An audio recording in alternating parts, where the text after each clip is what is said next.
Hi guys, welcome back to another video. This one is a tag response to Dave, Lawn Boys Post 1975. I'm sure you're aware of him. If you're not, underneath, little link below.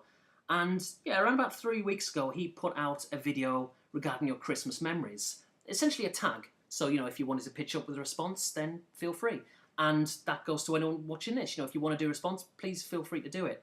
Like I say, original link to the video with Dave's channel on will be below. And it was regarding Christmas memories, your favourite ones, and the video went out around about 2-3 weeks ago, and to me that was a little bit early for me to do a response. I just didn't really feel like it was Christmas, but now I do feel like it's Christmas. Trees behind me, it's Christmas. So I feel comfortable talking about it now, whereas 2 or 3 weeks ago it was like, But don't get me wrong, I enjoyed watching all the responses and all the rest of it, but for me doing a response, it kind of had to be around about Christmas.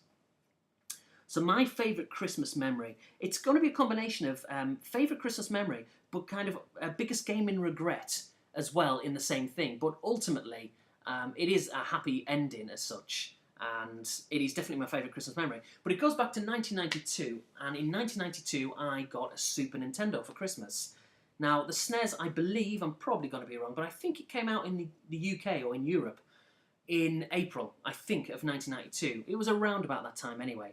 It would probably have been the tail end of 1991 for the US, and possibly as far back as 1990, Christmas 1990-ish for Japan, not certain, but 1992 for the UK anyway.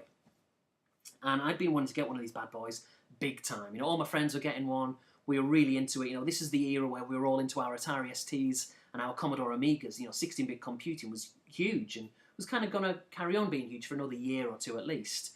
But yeah, 92 was kind of, I guess, the height of it, really. But I really wanted a console. We'd all played Street Fighter 2 or seen it at the arcades. We'd seen it in the magazines. It looked fantastic. We all wanted to get this particular console. So fast forward to approaching Christmas around about this time. Might even have been before. And of course, you're writing out your little list to give to your mum and dad, or maybe they just asked you and you told them. However it works, I can't remember. And I said I wanted to get a Super Nintendo. All my friends were getting one, I wanted to get one, it looked fantastic, all the rest of it. And so fast forward to Christmas morning, and big present there, and an adjacent present. And the adjacent present, it's not much of a story, so I'll get this one out of the way really quickly. It was a little mini TV to have in my room. I hadn't had one before that. And just a tiny one, as you would have had back then, not bloody HD plasma, LCD, whatever else. It was just a small kind of colour TV, but a decent one. And I thought, great, and he went, my dad was there, of course. I say of course. Maybe not necessarily for some people, I don't know. But my dad back then worked, still is actually a policeman, and because of the shift patterns that he works, he wasn't always there for Christmas morning, of course. But this particular one, he was. And so he was there and said, right, that's the TV for this system here. And I knew it was a Super Nintendo, but he didn't tell me, of course. Didn't want to ruin the surprise. Neither did my mum, And so, but I knew it was a Super NES. I'd have been pretty disappointed if I opened it up and it was something that I didn't want or didn't ask for. But I just opened it up and just, oh man alive, I can almost feel it, like ripping that wrapping paper off now and seeing that Super Nintendo. It's funny though, because when I look back, the one thing which I kind of look back on, I think at the time I was a little bit annoyed. Of course, I didn't, tell anyone I was annoyed. And obviously, that would be really disrespectful and be rude. And I've always been conscious, always am, of like hurting people's feelings. So I wouldn't have wanted to have done it then, let alone now or at any stage.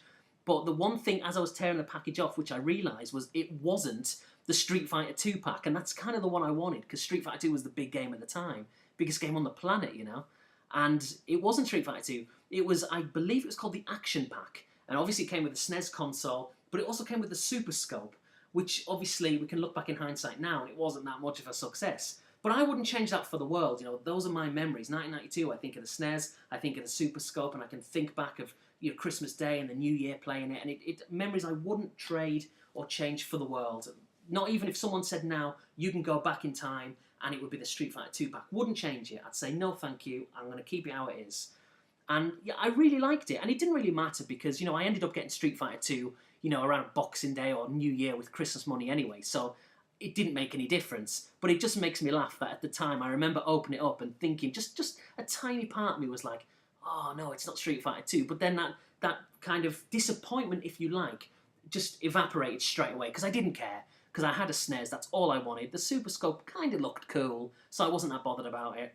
And not just that, but I had some other games as well that I got with Christmas money, and that I also got at Christmas, such as things like Super Soccer, F1 Exhaust Heat.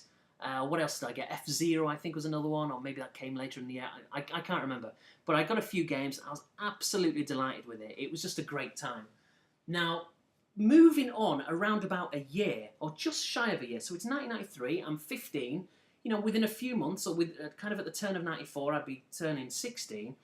But you know what it's like when you're 14, 15, 16, that age, this is all relevant, by the way, you're probably thinking, where are you going with this? But you know what it's like when you look back when you're 14, 15, and your body's changing and all the rest of it. You don't have to go into details, we all know what I'm talking about. And it's kind of difficult, but at the same time it's a new adventure. It's kind of fun in a way, and your voice is breaking and all this kind of stuff, and you're becoming more independent, and the score. We've all been there.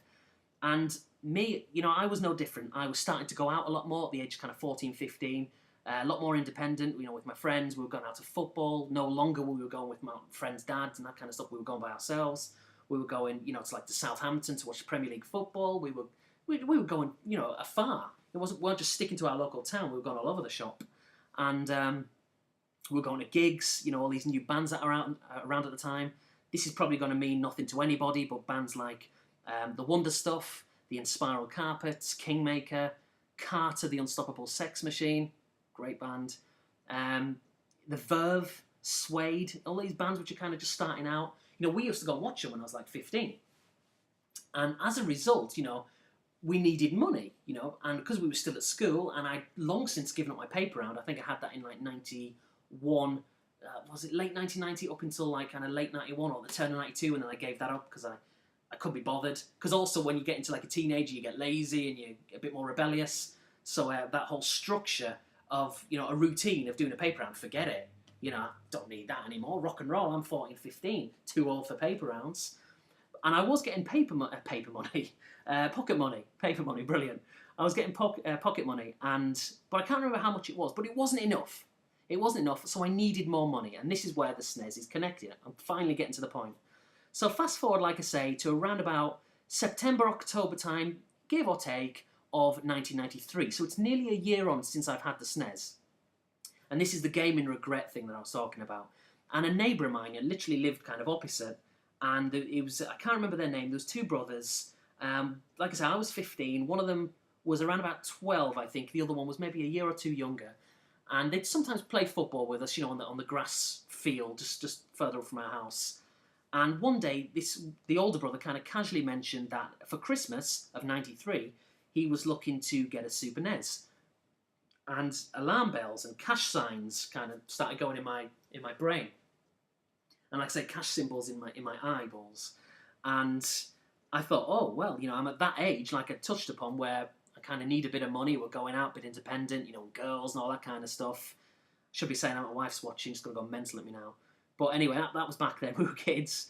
And I thought, well, you want a SNES. I'm at that age where I kind of could do with the money. Why don't you buy my SNES off me? And he kind of went, well, how much do you want for it? And we came to an agreement. Now, I can't remember. This is 1993, man. I can't remember what we agreed to, but it would have been a price which he was happy with, or his parents, because he was like 12, and a price that I was happy with. But back then, I was probably a bit naive, and even like 50 quid sounded a lot to me.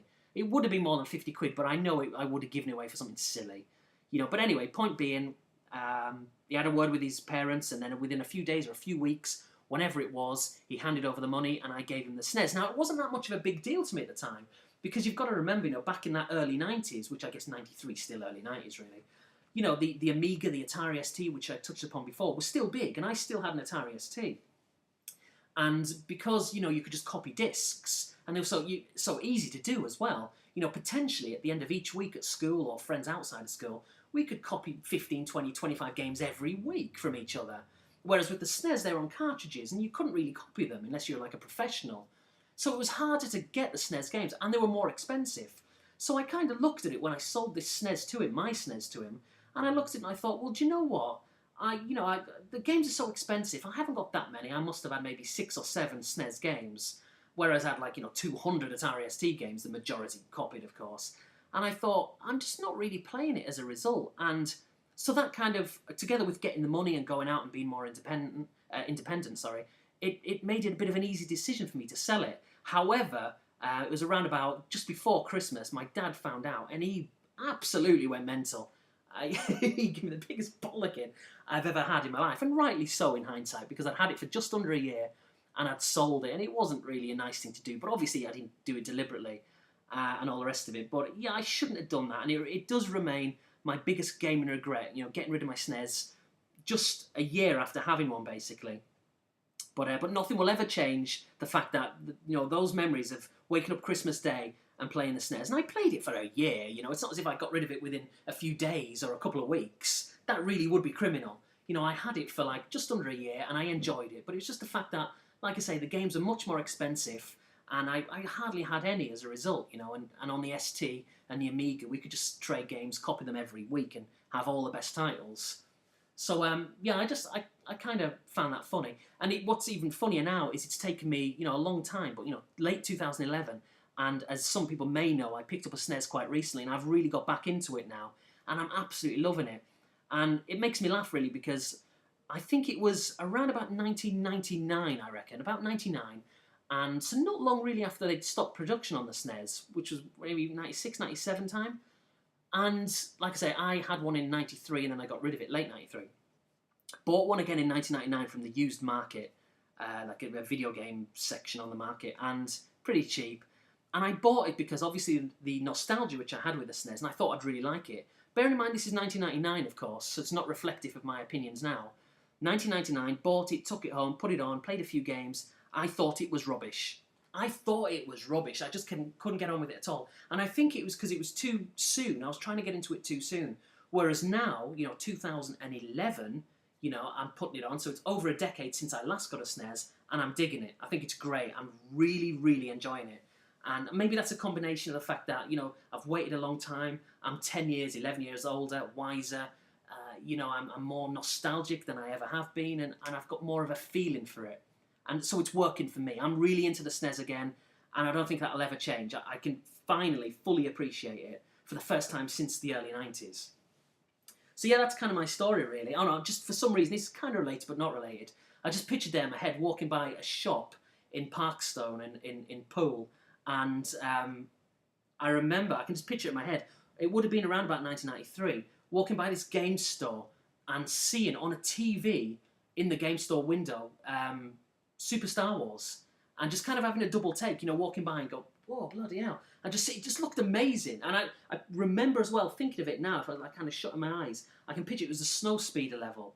It's not snow speeder. That's speeder level across the desert. It's just called speeder? Sand speeder? Sand crawler? I can't even remember. Brilliant. So much of a Star Wars fan I am, I can't remember what you call it. But yeah, that was the screenshot, that was the gameplay that was kind of going on. And I just stared at this in the window for about, well, it seemed like 20 minutes. It was probably about 1 minute. And it just looked amazing, and I had to get it. And later on that year, I did get it. It was a great game. I really want to get that game back. But yeah, 1992, 1993, the Super Nintendo, great memories. So it will be the Christmas of 1992 for me. The greatest Christmas ever. I've had some good ones, and there's going to be good ones in the future. But 92, well, just under the circumstances, being that age as well, I don't think that'll really ever be beaten.